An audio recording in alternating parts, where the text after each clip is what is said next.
மாந்திக்கு தமிழ்நாட்டில் பெருசாக நம்ம முக்கியத்துவம் கொடுக்கறது இல்லை. ஆனால் நார்த் இந்தியாவிலையும் கேரளாவிலையும் அதிகமாக முக்கியத்துவம் கொடுக்குறாங்க. நாம ஏன் முக்கியத்துவம் கொடுக்கறது இல்லைன்னா, இந்த ராகு கேதுங்களுக்கு சொந்தமாக ராசி கட்டம் இல்லைன்னாலும் தசாபுத்திகள் இருக்குது. ஆனால் மாந்திக்கு ராசி கட்டம் இல்லை, நட்சத்திரம் இல்லை, தசாபுத்தி இல்லை. ராகு கேதுவும் இதுவும் ஒன்று தான். இதுவும் இருள் கிரகம் தான், இதுவும் இருள் கிரகம் தான். ஆனால் இவங்களுக்கு நட்சத்திரம் உண்டு, தசாபுத்திகள் உண்டு. அது மாந்திக்கு கிடையாது. அதனால நாம இதை கன்சிடர் பண்ணல. ஆனா பல நூறு ஆண்டுகளுக்கு முன்பு வரைக்குமே ராகு கேதுனே ஒண்ணு கிடையாது.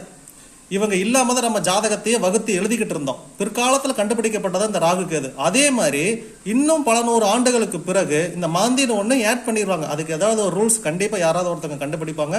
இதுவும் சேர்க்கப்படும். அப்ப நவ கிரகம் அப்படிங்கிறது தச கிரகம் அப்படின்னு மாறிடும். இந்த மாந்தி இருந்துச்சு அப்படின்னா சொந்த வீடை விட்டுட்டு வாடகை வீட்டில் போய் குடியிருக்கீங்கன்னா மாந்தி தோஷம் தான் காரணம். மாந்திக்கு